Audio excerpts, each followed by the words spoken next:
Hey guys, in this video, I will show you how to update Instagram to get the new features. All right, let's begin. First, open the App Store if you are using an iPhone, or the Google Play Store if you are using an Android device. In the search bar, type Instagram and open the official app page. If you see an update button next to the app, tap it to install the latest version. Updating the app is the easiest way to access new features and fix common bugs that appear after major Instagram updates. Once the update is finished, open the Instagram app. Tap on your profile icon at the bottom right corner of the screen.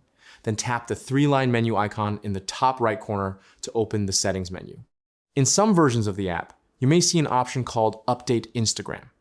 Tap this option and select Update Now to activate the newest interface and features available in your region.